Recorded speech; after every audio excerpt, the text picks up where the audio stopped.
Okay, hello, hello, hello. Today we are doing something a little different. I don't think I've done this before. Welcome, first of all, to those returning who have been to my channel before, and or should I say, welcome back, and welcome to those that may come across this as a new channel. I've been here for a little minute. Most of the time I do streams that are about The Sims, and sometimes it's about other games, mostly simulation games like Sims, City Skylines, things like that. But today we are going to be going over a new game, a new genre for me. This is going to be an MMO, and I have never played in an MMO.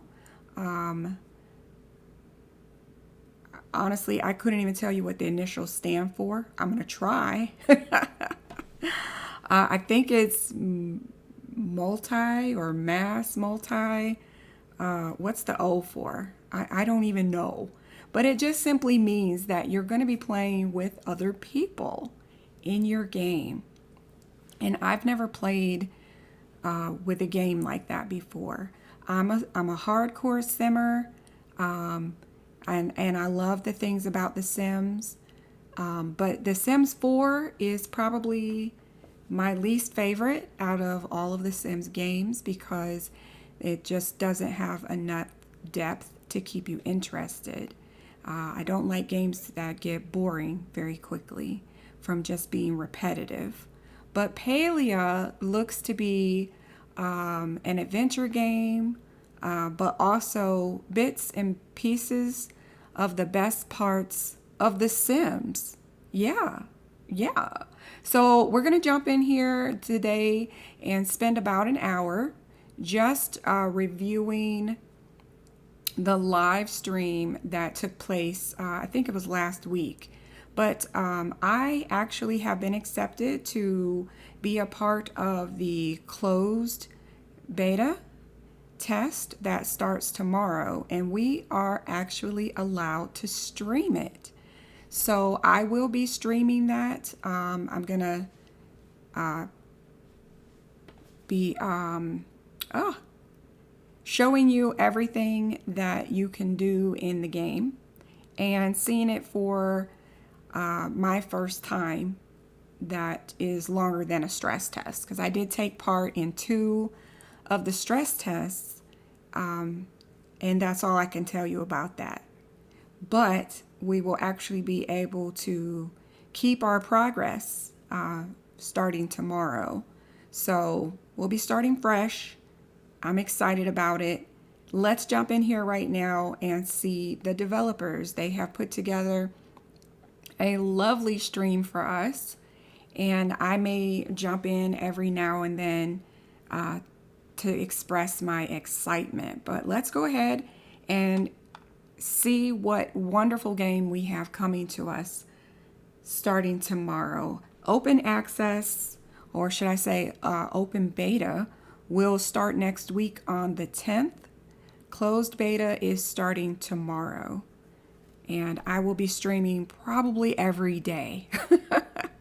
So I hope you guys are as excited as I am about it. Let's go ahead and jump in here and see what they have to offer.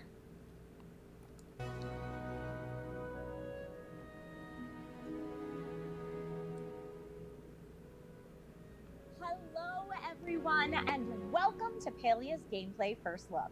I'm your host, Trisha Hirschberger, and I could not be more excited to walk you through the world of Palia. Now, today we are here with Singularity 6, developers of the game, and I know everyone is so excited because we've just recently announced that the beta is coming for Palia. This is the time, but today will be the first time that we are showing Palia gameplay to the world. So thank you all for being here. Thank you all for being here. Let's meet our panelists. First up, we've got Palia's game director and creative lead, Aiden. Welcome to the screen. Hey everybody, it's just amazing to be here after all this time working on the game, to be at the point where we're finally ready to show something. Thank you for your patience. Really excited to be here today. so excited. Aiden, thank you for being here. Sitting next to Aiden, we've got the scribe behind Palia's lore, villager characters, and the game's evolving world story, Olivia. Olivia, thank you for being here today. Thank you. I can't believe I'm actually sitting here in the Horn Inn. The Horn is a big hub for our villagers and players in the game, and it's just surreal to be here in person. It is a very cool setting for sure. Also in the inn with us today is Maxwell, who keeps the team on track with Palia's development. Welcome, Maxwell. Thanks, Trish. Really excited to show folks what we've got in store today. Yes, it is going to be fantastic. And sitting just on the end of the inn tavern chair, here we've got Ambrielle, Palia's Senior Director of Production, who makes your in-game characters look gorgeous. Welcome, Ambrielle. Thank you so much. It's been really hard to wait all this time and not be able to say anything, so couldn't be more excited to start sharing with all of you today. So since the excitement is so high today, in case you missed it, let's go ahead and take a look at Palia's beta announced trailer.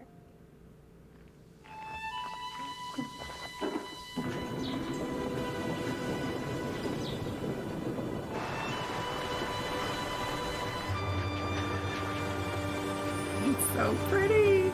Ugh.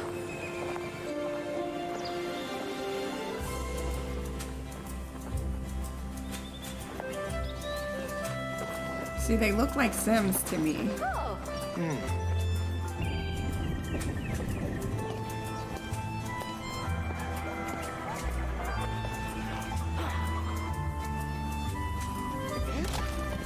And it's open world. You work together with your friends to improve the place.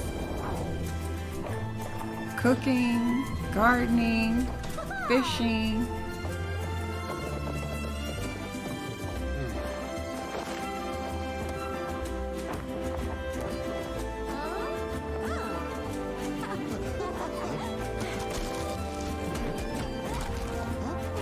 So cool.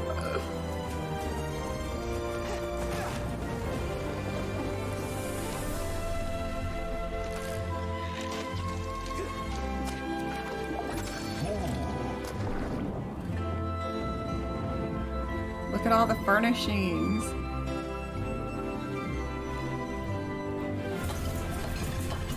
All the crafting. You can expand your home.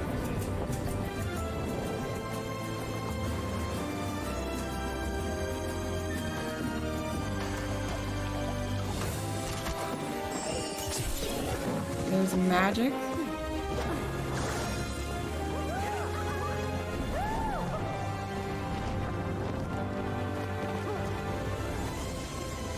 Oh, it's so pretty. this game looks so beautiful. Was that an in-house aquarium I saw at one point? Absolutely. Yep. Ah, so gorgeous. Well, we've got so much to dive into. Aiden, tell us about Palia. Absolutely. Well, Palia at high level, it's a cozy community simulation MMO in which you get to be transported into this amazing, whimsical fantasy world, build the house of your dreams, develop relationships with all our unique cast of characters, and of course, most importantly, you get to do this with all your friends. It's a massively multiplayer game where all your friends can be a part of it. Oh, I just can't wait. Now, for everyone who's watching right now, we've got a lot to get into today. Today, we will be giving you an exclusive deep dive into the world of Palia. We'll be taking a first look at Palia's gameplay. We'll get into some of the lore and meet some of the villagers. We will dive into a quest and even check out multiplayer, and we'll be taking a look at the game's cosmetic items and art as well. Multiplayer. So, like I said, tons to delve into. I am someone who is big into character creation. I saw in the beta announced trailer, trying on some different hairstyles, some different outfits. So if I'm just getting started in Palia, how do I make my character?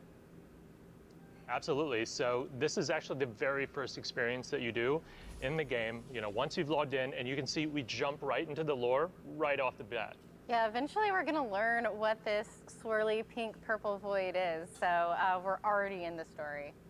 We're actually, part of the story is that humans are coming back to the world of Palia for the first time in thousands of years. So creating your character is a big part of that, you know, like what kind of human do you want to be? Yeah, I'm very impressed right now already with the amount of options that you have. We took a look at face shape. Now we're looking at various skin tones, different eye colors. And just as a personal question for me, when I created my character in Palia, I tended to make someone that looked a little bit like me, but with some extra pizzazz. Olivia, are you someone who creates a character that looks like yourself, or do you go as far from that as you can?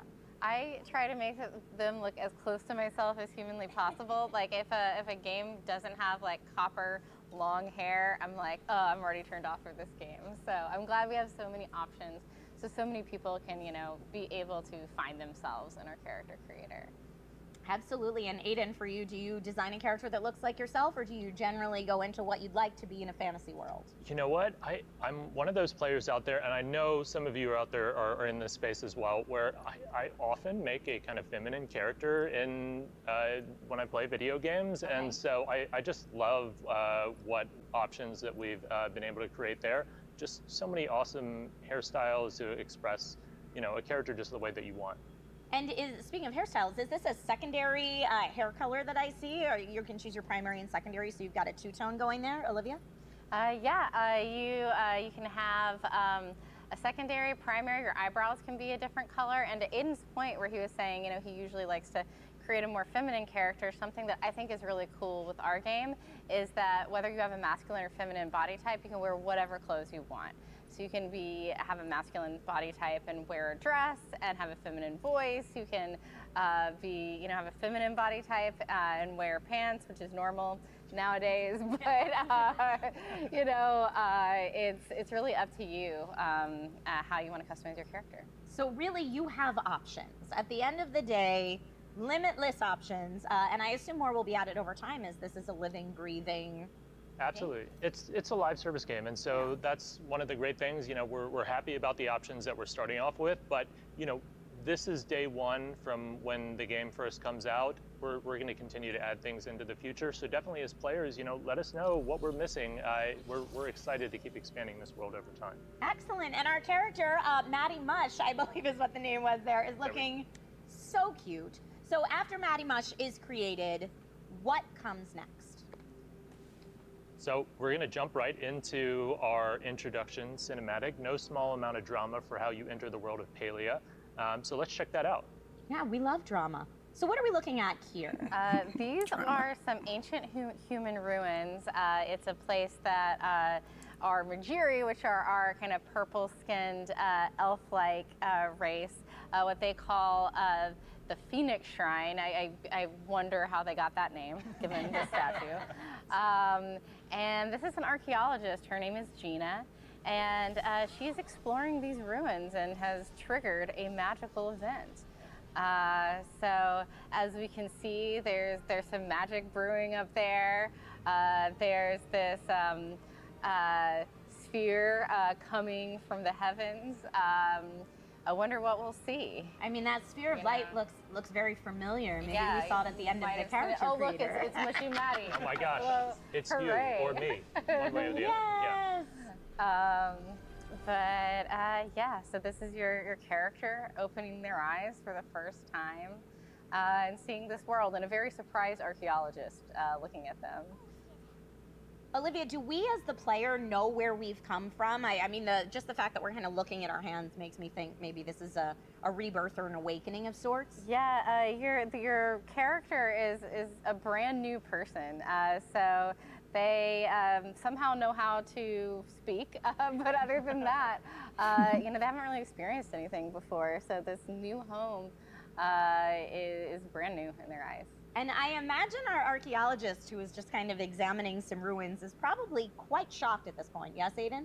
Oh, absolutely. So while there are many humans entering the world of Palia across the landscape, this is the first time Gina's seen someone kind of come to life right before her eyes. So you have that kind of special connection to Gina right off the bat.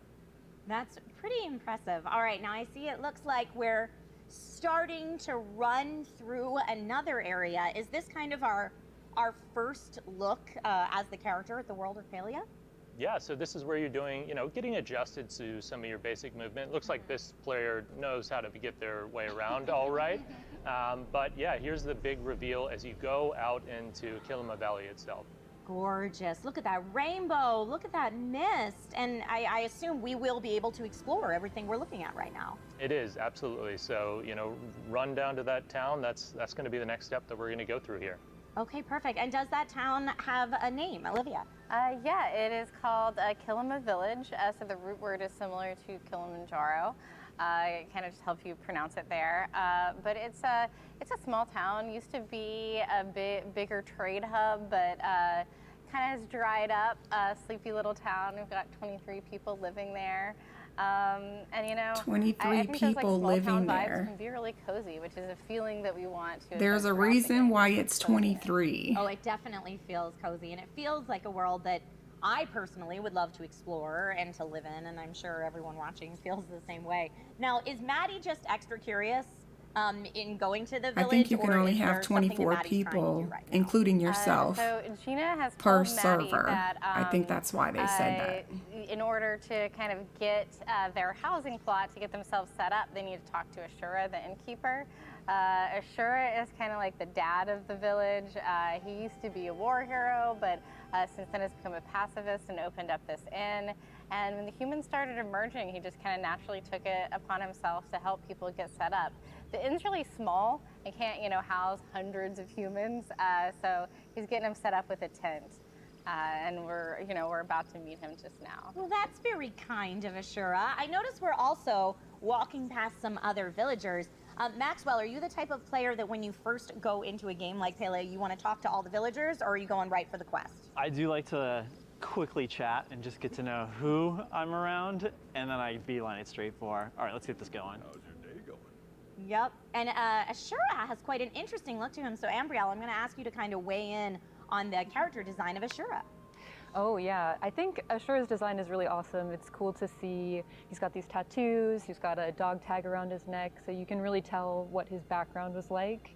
But he's got, the rolled up sleeves and the apron now. He's got a very soft expression. So yeah, you can see where he came from, but also he's a nice father figure now, like Olivia said. I love all the details of the character that you just see in the visual design. I think the art team and the animation team has done a great job bringing all that stuff to life. Yeah. Really great. So incredible, and so incredible of Ashura to welcome us as new players to this world. So I saw there, we took a look at a map really quickly, and then Yeah, it took didn't us show to the this map. new area. Is this just outside of the village, Aiden? Yeah, so we did do a quick fast forward there, Okay. so no teleporting through space in the game in quite that way. But this is your housing plot, so this is really going to be where you have so much creative control as a player, where you eventually, start off with these kind of humble beginnings. It's overgrown, maybe, not aspirational to start, but this is where so much of the creativity comes through, and you can build this into the place of your dreams. Oh, I love that. And who are we talking to now, Olivia? This is Hodari, the miner. He's been working with Ashura to help get the housing plot set up. A nickname that our developers have for him is Hot Dari, if you can imagine why. It's the jawline. It's the jawline. But right now he's just teaching you how He's to not use my your axe favorite, and your but- pickaxe to help clear this plot of land to put down your tent. Okay, wonderful. And then does he provide us with the axe and the pickaxe, or is that something we need to craft? That's something he provides you with. So you're going to get the axe and the pickaxe you see on your tool wheel down there, and then you're going to craft the tent. Okay, and it looks like maybe we're clearing some space before we craft our tent. And for me, when I jump into a world like this, I'll clear just as much as I need to, but it looks like Maddie has cleared a whole plot. Aiden, what type of player are you? Clear the minimum or clear it all? You start off with this space inside of the fence, and I always feel inclined to just kind of tidy up a little bit before I jump back into the quest, so I can really empathize with this player here. So I get it. Olivia, do you clear the full plot, or are you going right for placing the tent? I go right for the minimum. In fact, sometimes I'll build the tent and realize I don't have a place to place it, and so I have to go back and just clear a few things, and I take more Small time trying to do less work than I would if I just cleared a bunch from the beginning. this is really cool what we're seeing here. So you just saw a glimpse of the grid, and so as soon as you take an item that can be placed, that enters you into a placement mode, surprise, surprise. And you can rotate items, and eventually this will get much more robust. You can even hide the grid and place things precisely exactly where you want them. Oh, I love that. I also loved the various rotation options. I mean, it's not just 90-degree angles. You can really get in there and make it fancy if you want to. So it looks like Maddie has made a workbench and has started crafting. And what is Maddie working on now? So it's a storage chest, really important. You're going to be collecting a lot of different items in Palia. It's a good thing to make pretty early on. And as you're collecting things, one of the really cool things we added pretty early on is you can actually use the crafter and craft materials straight out of your storage bin without having to pull them out yourself. So just a little quality of life feature to keep things kind of streamlined in the crafting experience. That's lovely. And I see a new interface that we're looking at right now. What is this point of view? So when you're customizing, there are two main views. You can do things in the 3D space, but for really large objects, it's really helpful to use that top-down view that you, by default, use the H key there, as you can see at the bottom of the screen. Wonderful. And that allows you to just kind of flip in and out. What's the best way to customize? You want to get a different look at things? Trying to give you options. And I love that you said for really large items, we are able to start Paleo with a pretty large tent. It's kind of surprisingly large, isn't it? It's You're like, the I size of think a I can house. actually put stuff up in here. Wanted to give you some space where you can actually, make it your own. Yeah, well, that's very generous that we get to start off with that. So thank you, Ashura and Hodari, for setting us off on a good first footing. It's more like glamping than camping, It is definite glamping. Okay, so that was awesome to take a look at. After this, can we go back into Kilima Village and take a tour? I know we saw a little bit of it when we first went through to meet Ashura, but let's really take a deep dive into Kilima Village. Let's see what we've got. Okay, so after you're done with the tutorial, you're able to just kind of jump right back into the action, and you're able to choose from like a variety of different activities. You can go and you can meet all the villagers, or you can start with our skills gameplay. I think this player may be about to talk to Ani, who's our delivery boy. He's very high energy, very excited. That's a that big the humans backpack are kid. back as the most exciting thing to ever happen to him, because he's just this little boy who lives in a small town and dreams of doing big things. Now it looks like we're going back over to the inn. Reth is the cook who works at the inn, and you can buy food from him. You can also go over and chat with him. He is one of our romanceable characters. Romance. If you're interested in dating him. I saw some meme that was like, like women secretly just want a line cook, a fairy prince, or something else, and I was like, line cook covered. Honestly, Olivia, there's so many interesting characters that we've seen already in the game. I was going to ask you if they're romanceable, so thank you. Thank you for answering that question that I'm sure is burning within a lot of us. But yes, dating a cook, I think, is a lot of folks' dreams. So what else are we seeing here in Kilima Village? Oh no, it's hard to keep up. I mean, we're running by all these activities, and one of the really awesome things about Palia is, while we have main quest lines that you can be chasing after, it's also one of those games where, game puts the main story in front of you and half the players just go left and keep running that way. And, really the choice is up to you. We really wanted to make a game that you could play the way that you wanted to play. But of course, skills are a big part of that, no matter where you go. And so it looks like we're doing a little insect catching here to get started. Insect catching, very nice. Now, would we be catching insects because I think you missed. they have a worth in this world, or are we using it as a crafting component, maybe? We get into a little of each there, Okay. But definitely they're valued by some people out in the world of Palia, and for there are, of gifts. course, more common ones, more rare ones, so you're going to have to search high and low across different times a day to really try and find and complete a collection. Awesome. So bug catching is definitely something we can do in this world. I kind of saw there your menu for switching back and forth. Is that between different skills? Absolutely. So that wheel allows you to really quickly just Okay. switch what equipment Turned you have into a on. bag. You'll find very frequently in Palia, you might start with a particular mission that you leave your housing plot to go out and do, but then you end up doing so many other activities that just pop up all around you. And so we really needed a way for the players to kind of hot switch between those various activities. as you go, as different opportunities kind of present themselves. As the player that gets distracted by every single shiny, I appreciate that Me too. immensely. All right, Olivia, where are we headed next? It looks like we might maybe do some fishing. Yeah, we're at the docks. We passed by my favorite NPC to write, which is Einar the fishing golder, and we'll learn a little bit more about him later. But right now we're just engaging in our fishing minigame, which is super fun, super relaxing. I think it feels a lot like fishing, and it's not as frustratingly hard as some fishing mini games are. Although, if you're trying to get the chase fish, it can get a little bit difficult. But you're just kind of trying to line that little parenthesis up with the fish. We call it the safe zone internally. Yeah. Okay. You know, that's one of those things. I'm like, the player base will think of a name, and no matter what we call it, it'll stick whatever they decide it is. So. I'm a writer, so it's a parenthesis. There we go. It makes total sense. But Olivia, you said the fishing game is kind of a nice balance of not overly challenging, but there is some difficulty scale I there. didn't talk to the robot. You know, we're really going for that easy to learn, difficult to master kind of vibe.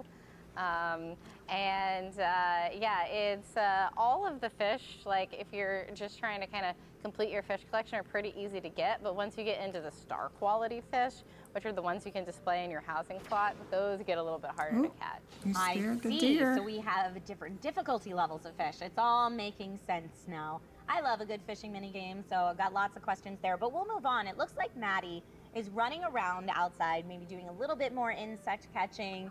Are there other things we can? Oh, I see a shiny. There we go. I just answered my own question. What are we collecting at this point? This is a sundrop lily, which is one of our forageables that can be used for crafting furniture, like if you want to dye something, that pretty orange color. It can also be used as a gift for villagers. Oh, all right. I'm anticipating that gifting villagers is a way to maybe gain favor with them, Why but is it I'll put a still pin in the glowing? romance discussion for now. We'll get to that a little bit more later. But I see that Maddie is collecting quite a few things at the bottom. Can you kind of talk to me a little bit about the interface that we're looking at there in the lower right-hand corner? Yeah, so that's your inventory. Basically, at any given time, you can actually customize the number of action bars you have down at the bottom and flip between them as you want. But this is kind of like the hot selection options that you have. So, you know, if you need to eat something, which you can see our bar at the top for kind of keeping track of, what your focus bar is. And otherwise, it's just a way to keep track of what you have and if your inventory is starting to get too full. Okay, perfect. And I see here in this player menu, we're looking at skill levels. We've got our tools. We've got some of those items there. What should players be really paying attention to when they look at that menu? Yeah. So one of the big things on the bottom left is you can see all your skills.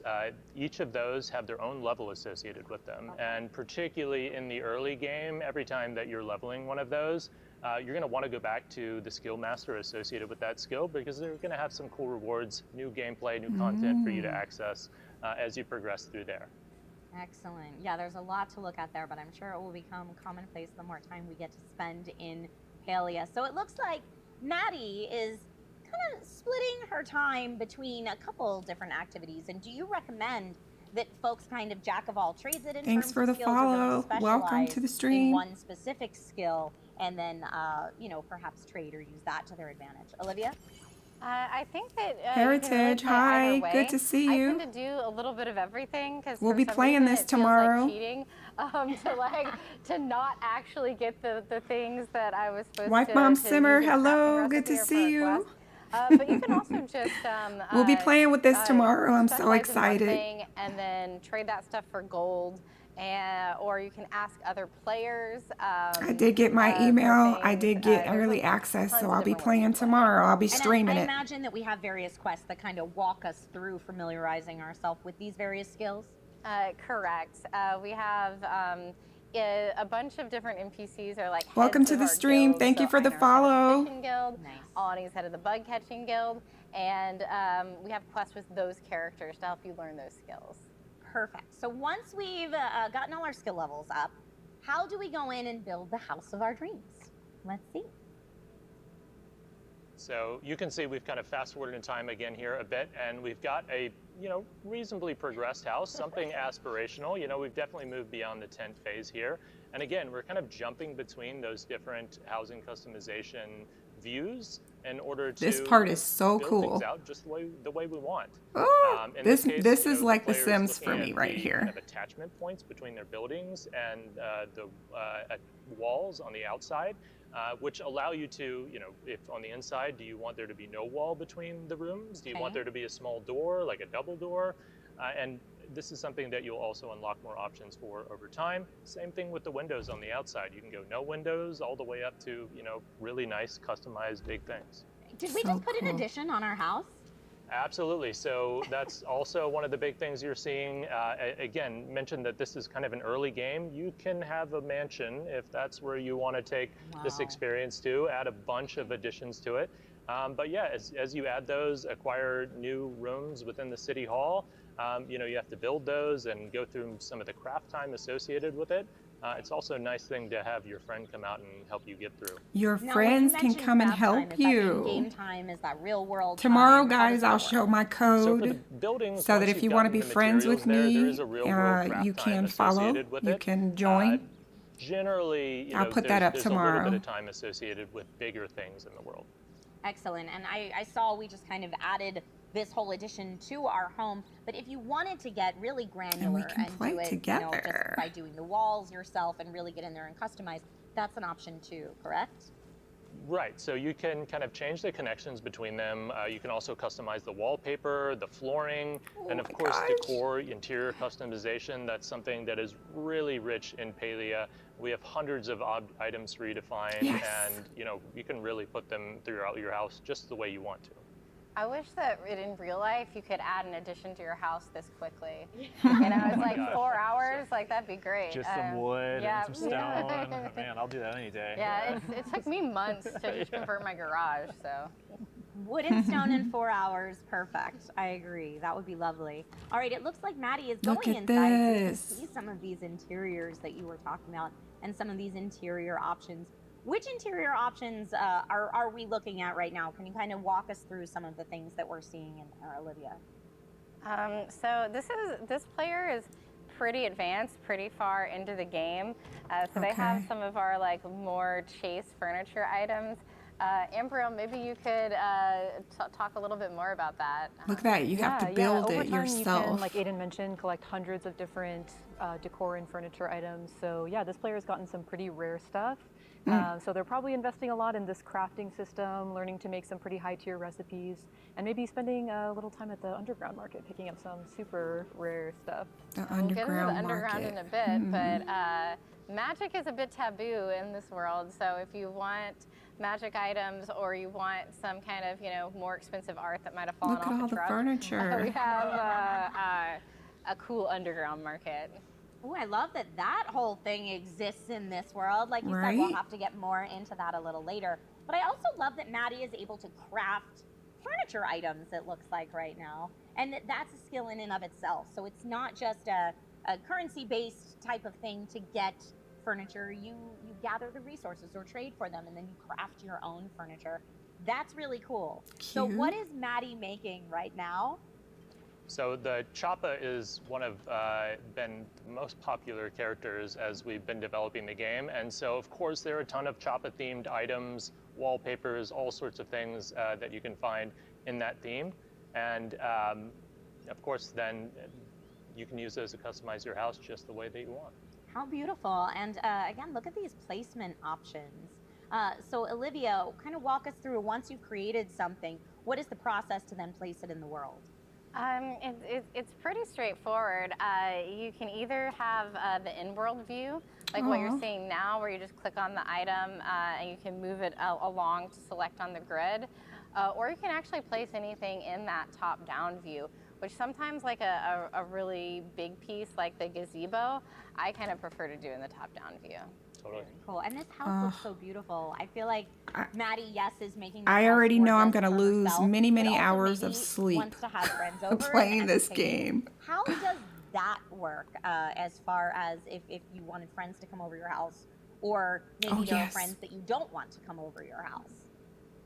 So permissions are a huge deal. Okay. If you remember that top-down view, there's a pull-down menu at the top there where you can set permissions on a per-player basis. And so by default, a visitor just has a small number of activities that they can do with you on the plot, but you can upgrade them to editor status, which allows them to do things like move things around in your space, so that you can really kind of share in this customization and home experience together. It's also one other really important part here is, while you might spend a ton of time making this particular housing plot just perfect, you might have other people that maybe you have a totally different vision, a totally different fantasy that you want to chase together. And so we actually have the option where you can have multiple housing plots and set different permissions for other players on each of them. So a lot of control for the kind of like social access and experience that you're having with other players in the game.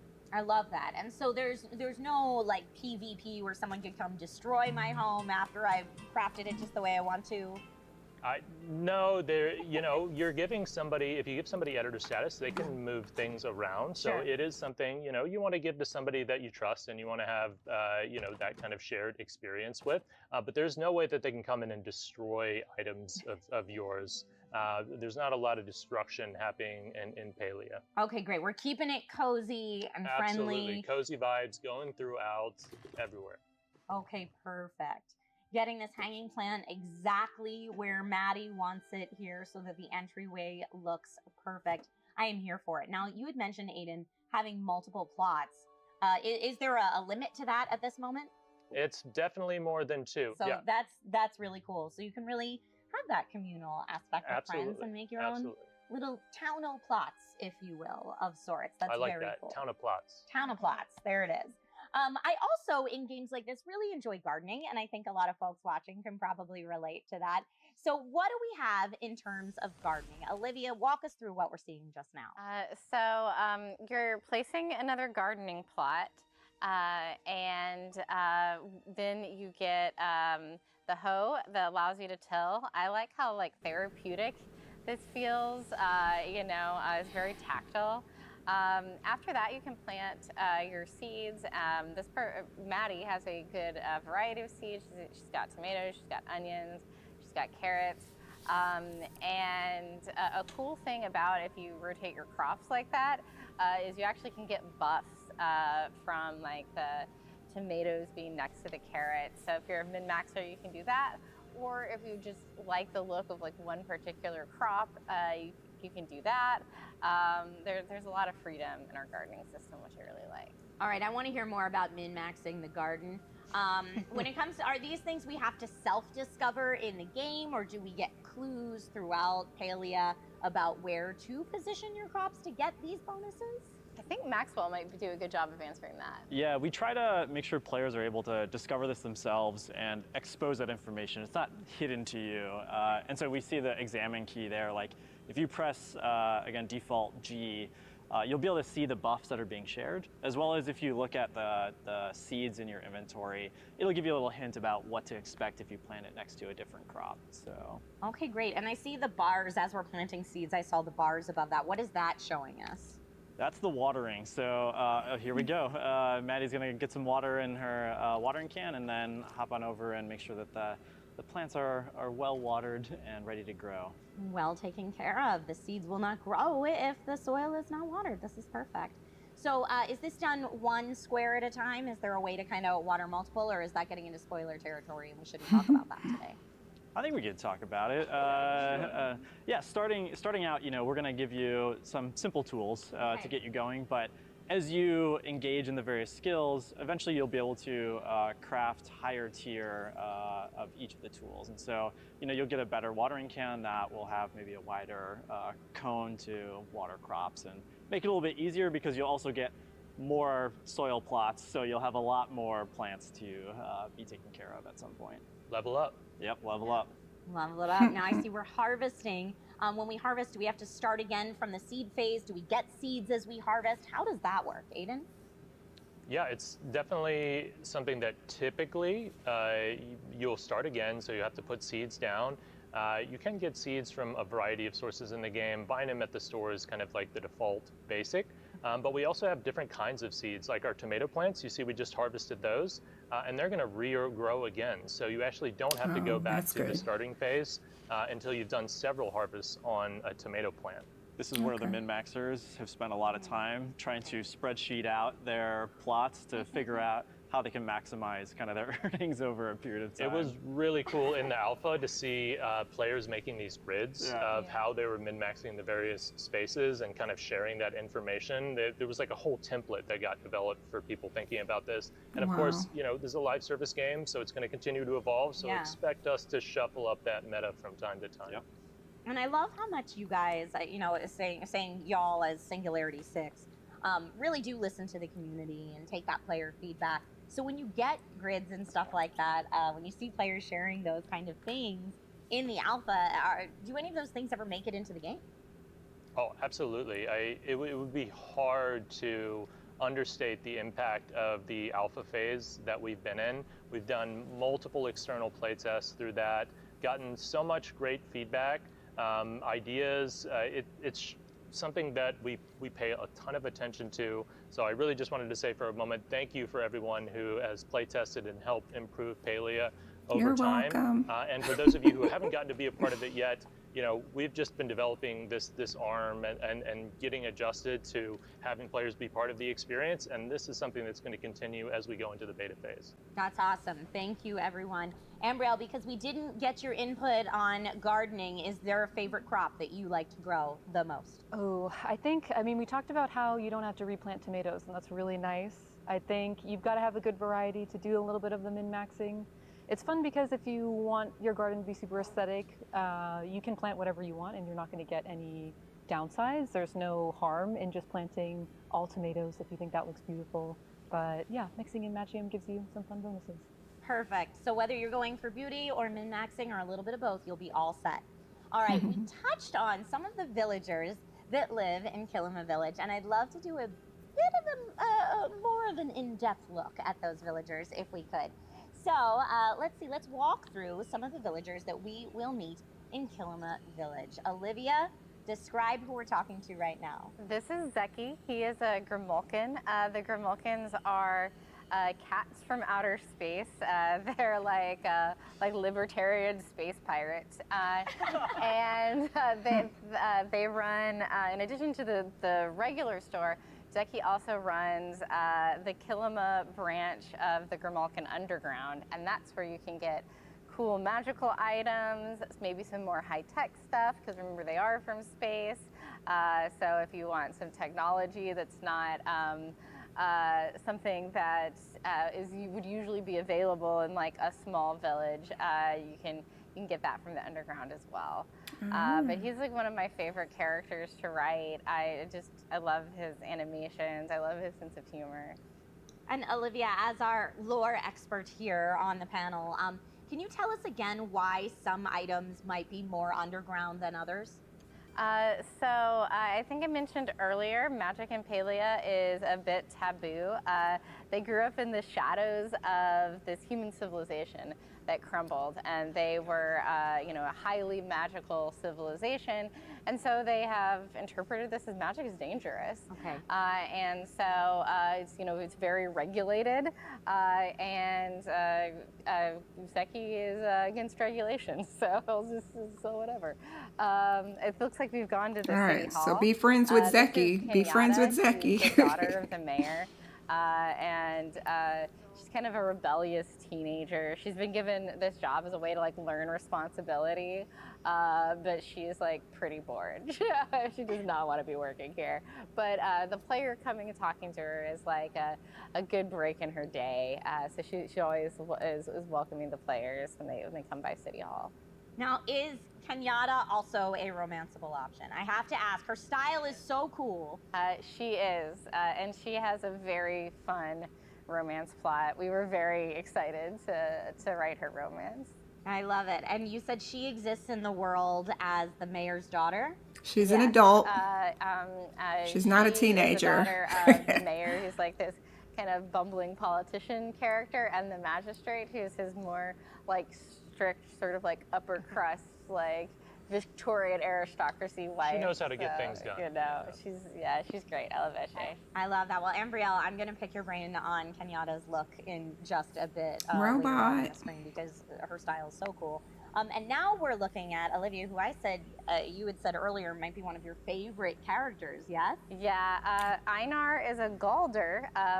Galders Galder. are basically robots made by the ancient humans, but they've been kind of hanging around Palia for thousands of years.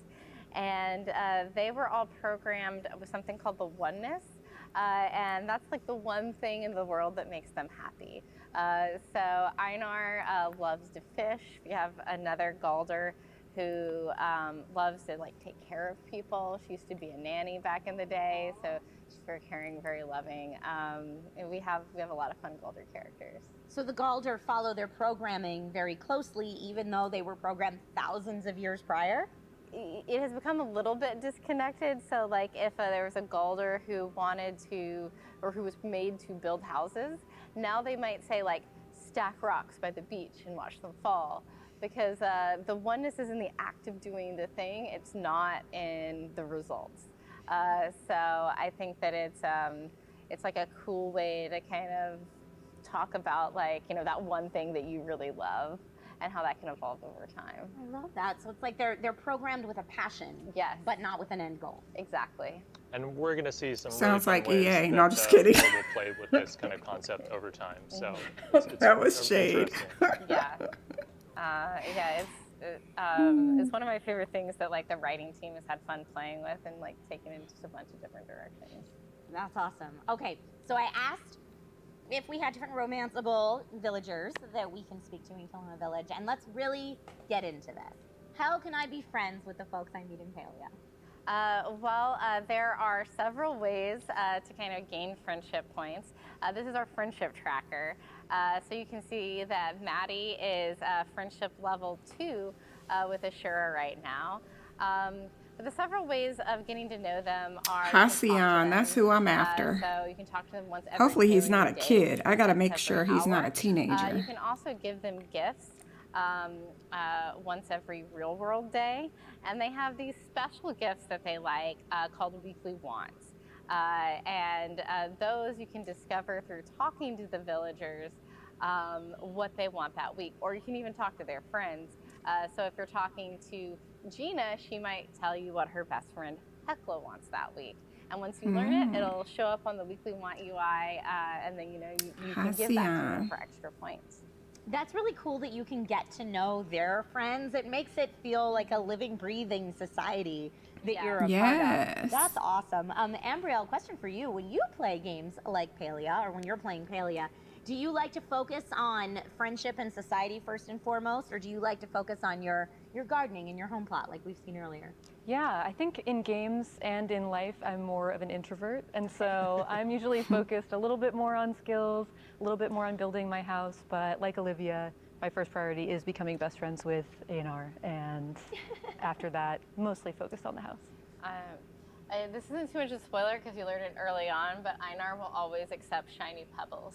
Yes. And Secret. you can find those through the various types of skill gameplay. I'm pretty much always holding at least one just in case Yeah. the time is up. So I have to ask, is every villager we meet has their own friendship meter? Are they all romanceable? They're not all romanceable. Okay. They're all friendable. So Okay. we wanted the main way that you get to know characters to actually be through their friendship. Because you can have like really great relationships with people that you're not romantically involved with, right? Sure, of course. So like their main story is their friendship, but certain characters also have a separate romance meter you can unlock. Once you're close enough friends with them, you can give them a romantic gift and enter in that romance. And that I'm gonna unlocks need that their list, story. And you please. can always see that on the UI, you know, which ones have the romance option that you can unlock. So if you want to check, you know, definitely an easy spot to go for. And there may be Oh, some okay. characters who are not romanceable yet that could Yet? be in the future. So there's always Wow. things we're adding. And if you want to unlock all the quests, I like to tick off all the boxes. Is it possible to romance more than one character within Palia? Yes. So at the state of the game we're in right now, You know, again, like we're a living, breathing world. It kind of like as far into a romantic relationship you can get is kind of like the early courting stage. So you're allowed to romance as many people in that stage as you want. At the end of their romance plotline, they'll give you something called a pin, which means they really like you. And then you can wear that pin and people will comment on, oh, you're dating so-and-so, that's awesome. And you can equip up to 2 pins. That is the cutest thing I've ever heard, and I'm here for it. All right, so as I said, I love to go on quests, whether they're romanceable quests, non-romanceable quests. So let's go ahead and go on a quest and see what that looks like. So for Maxwell, describe to us where we're going right now and what we're about to see. Yeah, so we're jumping into a quest a little bit into the game now where the player, as they've been exploring kind of these ancient ruins, has come upon a bit of a barrier for themselves, and they've been directed to find Najuma, who, Olivia, if you want to give a quick intro for Najuma. Yeah, Najuma is the miner's daughter, so Hodari's daughter, and she is kind of a shy teenager, and she's an inventor. But a lot of her inventions are kind of dangerous, so her dad doesn't really like her doing that kind of stuff. But one of the things she's invented is a glider. And Gina knows about this glider, the archaeologist, so she is told to hunt down Najuma to build the glider so that you can kind of explore those ruins further. Yeah, exactly. So we're gonna have to make this glider, we're gonna have to go do a little bit of gameplay and find some materials. Okay, perfect. And is there a reason that Najuma's the one who is like the keeper of the glider, if you will? It's just because it was her invention. Got it. So she's the only one who knows how to make them. I see, but soon we will learn how to make them. So Maddie is now gathering the resources, yes, and we'll gather the resources needed, and then where do we go from there, Maxwell? Yeah, so looks like we're gonna do it the hard way and manually go through, chop some trees. We need to get some leather, so that means we're gonna have to do a little bit of hunting.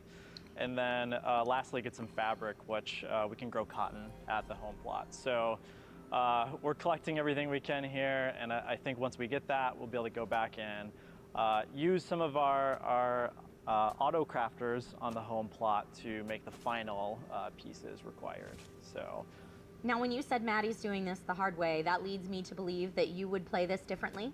Yeah, I hate growing cotton myself, so I tend to just buy it from Tish's shop and jump straight ahead and make this quest a little easier on myself.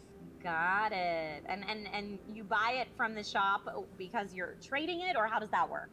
Yeah, so a number of our NPCs or villagers run shops, and we try to make sure that players always have an option available to them if they don't want to engage in a particular system. So in this case, you know, I don't really like to make the fabric myself, so I'll go to her shop and just get it myself. Play the way you want to play.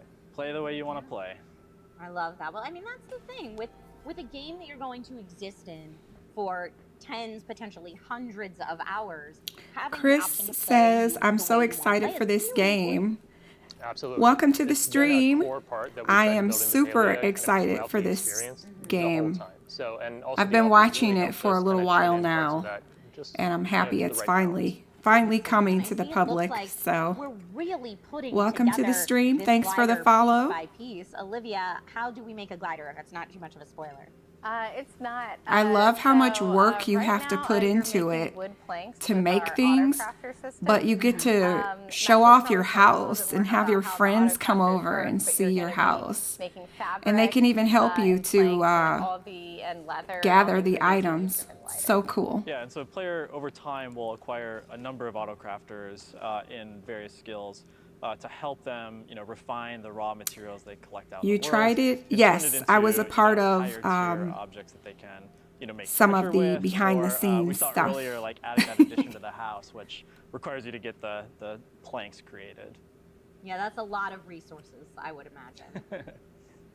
So we've got a bunch of things going at the same time here. Do we finally have everything we need to make this glider, or we have a couple steps left? I think we just have to get all the items back to Najuma so that she can put it together.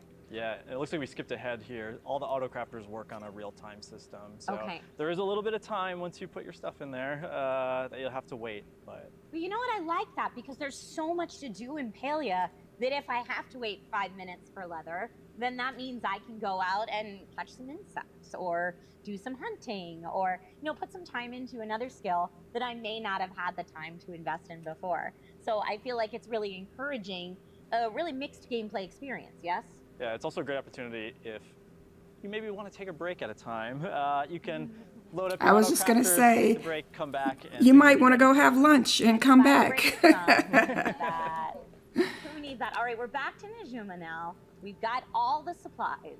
So now Najuma is going to assemble this forest. You said this isn't something we need to craft on the workbench? Yeah, so the things that you craft in the workbench are things that you can craft an infinite number of times. The glider you only craft once, so Najuma does it for you. That's awesome. All right, now you talk about maybe Chris fishing or says, playing together. cool, I just certainly want to play with my friends. know I'm with going to be a multiplayer. lumberjack. Can we talk about how multiplayer Did you works get within the magical game? items? Embryo. Or Yeah, are they there's hard tons to of get? things that I you didn't can get do in any Palia with your magical friends, and items. most of them are better for it. All of But the I skills know we that looked at there are previously magical have some items in the bonuses for, game, but I leveling didn't up, get like we're seeing any here. when I was there. Okay, so we're buddying up and doing it together. And do we share the resources that we're gathering here? Is there a shared loot system? How does that work? Yeah, so anytime you're playing with friends or even just random folks in the world, as long as you participate in the activity, we want to make sure everyone gets the same kind of rewards. So we've got 2 players here that are chopping the tree. Both of them receive a loot pile that they can pick up and acquire. And that holds true across all of our various skills. So That's we really very want to make good. sure players don't feel like they are kind of taking away from another player and allow them to join up and have fun together. Great, that makes sense. And I think I'm seeing, now that Taylor and Maddie are teamed up here, they're chopping down these trees twice as fast. So is there a world where I could get 5 or 6 friends together to really just go through a whole area and we're all getting the loot? So it's just like a great way to get lots of loot. Definitely possible. Okay. Some of our players have do what they call deforestation efforts on sides of the map where they'll group together and try to clear out a zone. We also have a couple opportunities where we really want you to join with some friends. So you may see certain trees out in the wilderness that you're going to need to partner up to really take out. Oh, wow. Like just like a really massive tree. Massive tree, or maybe something a little magical. Oh, A little I love that. magical. Okay, no more There's spoilers. your magic. I'll be quiet on that one. It looks like Maddie and Taylor now are fishing. Is there more to fishing together than just having really great conversations? Or is it, kind of like being away from the keyboard where you're fishing with a friend over, over a drink or something like that? Yeah, so as long as you fish near another player, you actually both start to receive a little bit of a buff while playing. We also have an option where, and I love doing this, but if someone's struggling with the fishing mini game and you're able to walk up to them, you can give them a little bit of encouragement to help save them in that moment and help them catch that fish. And it's a really great, lovable moment that people can do together. Can multiple people offer fishing encouragement to one player? Yep, you can all join in and try to, cheer them on and make sure that they succeed. All right, I feel like next time I'm in Palia, I want to get a bunch of friends together and just be the fishing cheering squad and applaud everyone so that they can catch whatever fish they like. I think that's maybe the way I'm going to play it moving forward. Ambrielle, have you had any experience with the cheering on friends in fishing? Oh yeah, especially like we've been talking about, the minigame is a little tricky to get the hang of because it's not super simple. And once you get in there, it's definitely approachable. But yeah, some of those more rare fish, the ones with stars, they're pretty hard to catch. And so it's always great to run by, cheer for your friends. Even more fun when you don't know the player to just run by and have a nice little moment and then carry on with what you're doing. I always go and clap someone whenever I see them catch a fish. I'll just run up and clap and then walk away. Just a little random act of kindness to bring positivity to someone's day. Absolutely. I'm here for it. So, I mean, at least with gatherings so far, with fishing and the things we've seen, do you think it's safe to say that, Palia can be made even better with friends, if you will? It's fun single player, but when you pair up with friends, you're you're getting more rewards faster, you're getting that positivity in fishing. Is it safe to say that? Yeah, absolutely. That's been one of our core philosophies in designing any of the skills is that, we want you to be able to do things by yourself, but we really want to make sure it's better when you engage with other players. And, an example here that we're seeing, this is the honey lure, which is a later stage item in the game for our insect catching skill. It's open to anyone to come in, and so players that acquire these and craft them, they usually like to call out in the servers of like, hey, I've got a honey lure, anyone want to join up and we'll catch some insects? And so anyone can come in and start to jump into this party where you can see in the screen there's tons of insects just showing up now. Look at all those bugs. They can also combo if one of the rare insects show up here and try to catch it together. So, And how would you combo to catch an insect? yeah, so as long as you try to throw your smoke bomb at one of the insects with your friend, you'll be considered as participating in that, and we'll reward you on it. And each time a player adds their smoke bomb to it, we give a little bit of an extra chance to catch the insect. We also just have different smoke bomb types. So you might just have a basic one, and you might have a special one that has some sort of effect on the bug that makes it easier to catch. Yes. Okay, so pairing up with friends who have special smoke bombs is the pro tip I'm hearing right now. And now we're moving into hunting together. So I'm gonna Gabrielle, pin what would be my the benefit of hunting my Yeah, so if you refer a have friend terrible aim like me, code it when I is upload helpful this to have YouTube. someone I'll with put it better in the aim go with notes you, or even two people with if that you aim, guys you'll want to get pair there. up with We're pretty me. forgiving with the hitboxes, but you can sneak up on these Sernuk for, depending on the tier of your bow and how skilled you are in hunting, they're going to take more than one shot, which means you're going to be really running around, and they're very fast and hard to keep up with. So having 2 shots or even more in a hunting party can really help, especially in the early game. Okay, and I'm guessing that this works similar to insect catching, where anyone who participates in the hunting may get credit and may get the overall loot and resource for hunting, correct? Correct. As long as you're trying to take that shot, we'll count it. Awesome. And I see some farming together. Are we gardening together just to get it done faster? Is that the thought here? Yeah, so you can always join your friend's house at their house and help them do a little bit of gardening by watering their crops or tilling their soil. But I assume that it's not the same style of shared loot when it comes to harvesting, because you don't want everyone to come and harvest all your crops. Yeah, this is one instance where you'll get the items yourself. Your Right. friend isn't going to be able to steal your garden crops from you, as funny as that might be with some close friends. So whoever's plot it is, that's whose harvest it is. Yes. Exactly. Okay, great. Okay, That's good. perfect. Thank you for sharing that. Now, what is that menu we just looked at? Is that a little emote menu? It is, yeah. So this is what you would do exactly to cheer somebody on in fishing, but you can also just do it for fun when you're with your friends. Celebrating a great harvest with Jay. All right, now that we've harvested, My favorite part, the this is food. the first time we're taking a look at cooking. Tell me how we cook, what the benefits of cooking are, and kind of how all of that works. Yeah, so this is the main feature for using all those gardening crops you're growing. It's a skill that we really wanted to focus on multiplayer gameplay in particular. And so sort of like real world cooking, if you're by yourself, it's going to be a little chaotic because you're jumping between different stations. You need to chop some veggies, you need to flip the pan. But with a friend, you can combo that up and make it a little bit easier. So we have a number of mini games as part of the cooking activity. This one is the chopping one, but there's also a flipping, a stirring, and a rolling activity that you'll be asked to do. As players collaborate, as long as, again, you help in making of this dish, you kind of share in on that final dish that's created.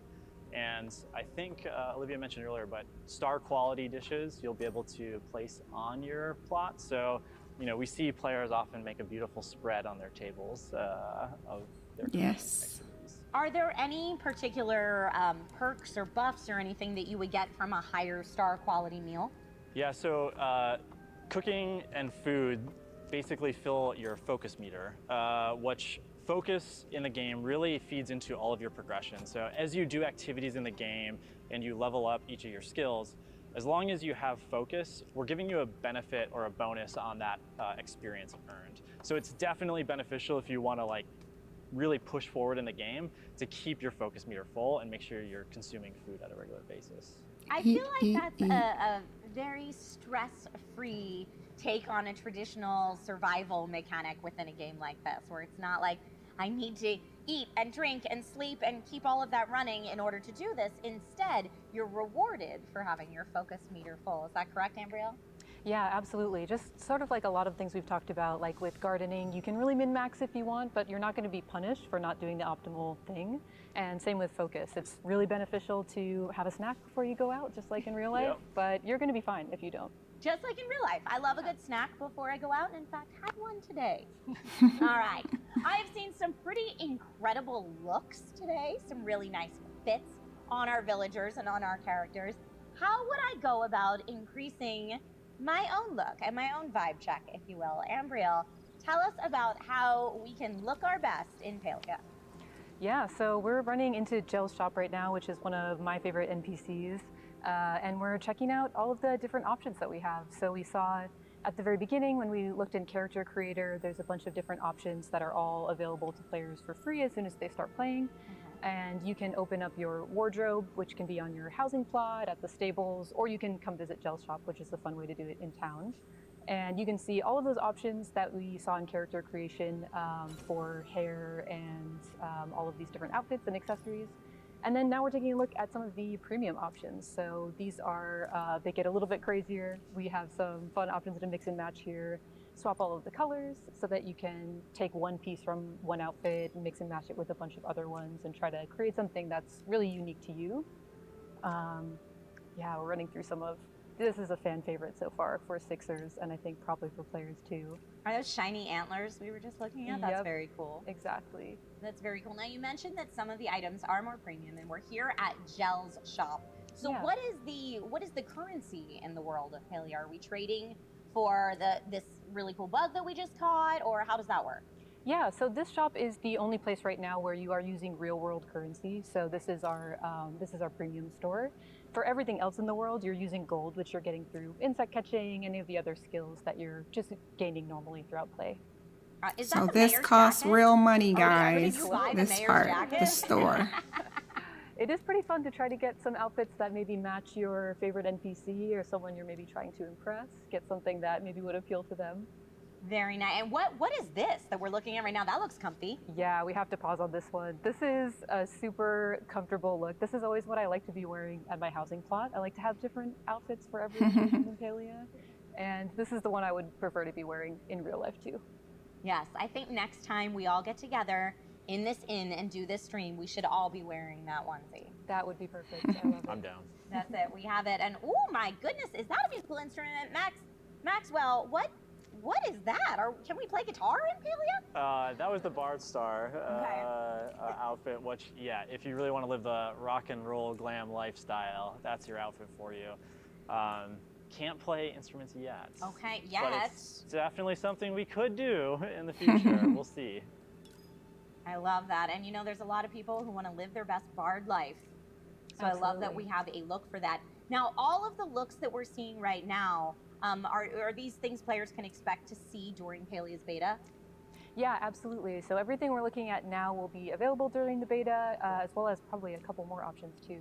And then we're going to be releasing new options all the time. There's already a pretty good breadth of expressions here that you could choose depending on what fantasy you want to have. So the game is free to play. And we hope to add to that all the time. But if you want to support the game, you can buy assets in the store some of the looks that we're with seeing real right money. now look a little more real world inspired, while some of them do look a little magical and more high fantasy. Kind of like the look that we're seeing right now. Oh, look at those magical outfits. Cool. Yeah, this is the Soothsayer outfit, and you can see that there's 3 versions of the Soothsayer outfit that all have a very different vibe to them. This one has the twinkling stars on the underside of the bottom, which I love. It's really fun to see while you're gliding. Yeah, this is pretty much the outfit that you'll almost always find me in, or at least some parts of it mixed and matched with others. Awesome. Now, does the Soothsayer outfit give you any type of buff or bonus, or are these items strictly cosmetic at this point? Strictly cosmetic, so we want to make sure that nothing that would hold you back from gameplay is pay-gated in any way. Great. So these are, we think expression is a really big part of Palia, and players are going to want to show off the kind of personality they have and change that as often as they want to. So we want to have a lot of options there, but we also want to make sure that there's nothing that's going to block you from gameplay. No bonuses, That's good, no pay to because win. that's kind of cheaty. Yeah.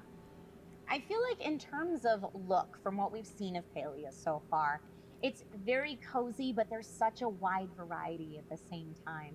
And I want to ask a little bit about what it takes to bring that art style of Palia to life. So, can you speak to the efforts of your team a little bit, Ambrielle? Yeah, absolutely. There's a ton that goes into it and a bunch of super talented developers.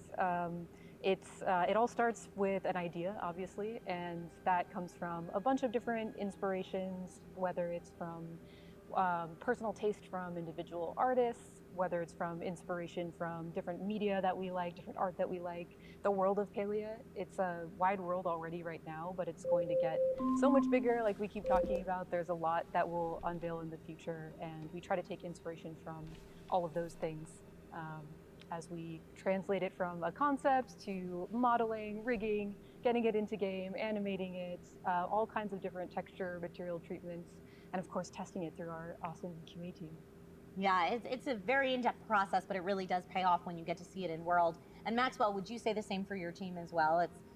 Walk us through that process a little bit. Yeah, absolutely. When we think about creating the world and that cozy vibe, there's a lot of intentional thought put behind, shape language and color palette in the game, and I think we'll see a little bit of that in a second. So the team is constantly trying to find a way of balancing how do we make sure a player can express themselves in whatever real world aesthetic they want, but also make it match appropriately with the world of Palia. That makes sense. All right, now earlier when we met Kenyatta, Ambrielle, I said let's talk about this a little later in the stream, but Kenyatta has a very unique style, and I feel like we get to see so much of her personality just in her look. Can we talk about how her signature look came to be? Absolutely. I love looking at these concepts. I think it's really cool when you see a sheet like this and you can instantly get an idea of who the character is. We were talking about this a little bit earlier. You can see even with some of the notes here, like if she actually wore the jacket properly, this is what it would look like, but you will never catch her doing that. She's always having it tied around her waist. So you can really see the sass that comes through, which is really rooted in how the character's narrative is shaped by Olivia's team. And it's sort of input from all disciplines, figuring out how we bring this character to life. Even seeing like some of the small details in how her jacket matches the same fabric as her mom, Esha, who she's not always the biggest fan of outwardly, but there's still some ties there. Yeah. I think it's wonderful. I'm so glad that we're getting a look at this Kenyatta concept art, because I don't know that I would have picked out right away that that was a blazer that was tied around her waist, but you're right. It says so much about her character that, you can see how her mother would love her to dress, but she's doing her own thing, and I am here for it. All right, let's go back to Maxwell, what you were saying kind of about the game's style overall, and how you were able to pull some real world inspiration, some fantasy inspiration into a look that still feels very cozy and lovely and warm. Yeah, our art director Jeremy has done a phenomenal job kind of finding this cozy vibe and how we influence every object in the world. And we can see, looking at Kilima's library here, look at the architecture and how we have these curved edges, soft shapes, pastel colors to soften kind of the mood. Trying to avoid hard points that the player could, accidentally brush against and feel pain. So everything is meant to feel cozy and comfortable. Yeah, and I assume this design philosophy holds for the interiors as well. Yeah, it goes through all of our decor objects. So if we look at the bed here in a second, as we try to take influences of real world objects, or in this case, what does a fancier, more aristocratic vibe look like, but still feel cozy at the end of the day. You can see that come through in this, again, trying to smooth things off. We've got the nice silk bedding on it. Really tries to hit that vibe of coziness.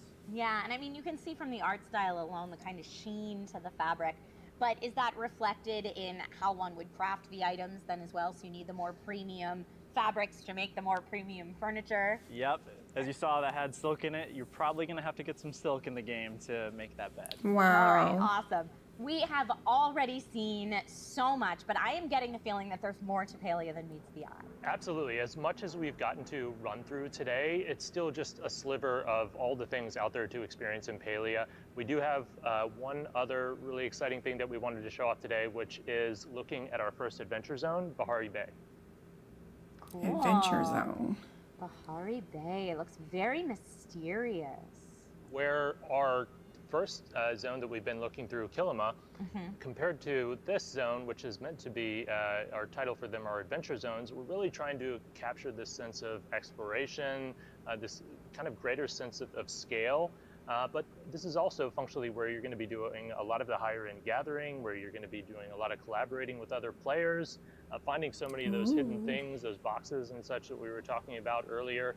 It's just going to be a fun place to explore and a really different vibe from what you get at Kilima. And Bahari Bay, as you see it now, is just the beginning. Like, we're going to be coming out with new adventure zones. We're also going to be revisiting adventure zones you've already seen. So if a door is closed, you may see it open later. I see. So you may have thought that you explored Bahari Bay and then returned to it later only to find out that a new door is open and there's much more to explore. Oh my goodness, there is so much to take in within this world. For everyone watching, when can players get their hands on Palia? First off, really important thing, sign up at palia.com. That'll give you a chance to get into our upcoming closed beta. I'm going to give you my so definitely something big to look forward to. code in just a bit. Awesome. I cannot wait. I'm going to be streaming it. I'm super stoked. Thank you. Thank you to everyone who's watching. Thank you to our wonderful panel that we have here today. It has been such a pleasure being here. So I'd like to close it out with all of you telling us what you are most excited for players to get their hands on Palia. Aiden? Wow, it's hard to pick just one thing, but after all this time, I just can't wait to see players be in the space, to get to be playing the game, see the world of Palia filled with life the way we always intended it. So I'm just excited to see you all in Palia as a part of the experience and see how everything speaks to you. Oh, we are excited too. All right, Olivia, what are you most looking forward to from players in the closed beta? I can't wait for players to meet the characters that I've been spending the last 3 years getting to know, and our entire development team has been spending the last 3 years getting to know. So I can't wait for everybody to meet the characters. The cast of characters is so colorful. It's going to be amazing. All right, Maxwell, what excites you the most about players joining into the world of Palia? Aiden kind of touched on it, but I'm very excited to see how players respond to the game, especially later in the game when they're progressing, and what they do with their houses and how they customize it. Like, we've already seen a ton of creativity in our alphas, and once we open it up to even more players, I expect we're going to see some really cool stuff from them. And for you, Ambrielle, what are you most excited to see once players finally jump into the world of Palia? I'm really excited to start seeing players playing together. I think when we have a really active chat going on, there's folks inviting each other over to come cook together, let's go insect catching together, and bringing that kind of social experience back to the game. I think it's going to be really fun. All right, again, thank you to everyone for being here today. Thank you all for watching. Stick around for an exclusive behind-the-scenes look at our live orchestra recording by Palia's composer, Stefan Schmidt. And we will see you in Palia. Bye, everyone. Bye, everybody. All right, so there you go, guys. That is the new game. I have, let me turn the volume down just a little bit here. All right, I have just recently added the pinned my refer a friend to the top of the screen. If you are interested in this game, please feel free to use my code. It's at the top of the screen, top of the chat, and we'll be friends. It's a refer a friend code. So you just simply go to palia.com and you click on refer a friend, and I have my code right there at the top of the chat. If you want to join with me, I'll be playing this game tomorrow live, starting at I believe it releases at 10 a.m. Pacific time, so that's 1 p.m. Eastern, which is my time. But yeah, I will definitely be streaming this starting tomorrow and pretty much for the rest of the week. This game releases on the 10th for open beta, but starting tomorrow, it will be closed beta, and we are allowed to stream it. So I hope to see you guys tomorrow. And again, if you are thinking of joining the game, I have a refer a friend code at the top of the chat window right now. I'll be uploading this to YouTube and I'll put it over there in the notes as well. Thank you for being here. This game looks fantastic. I hope to see you all playing the game soon. Bye-bye, guys.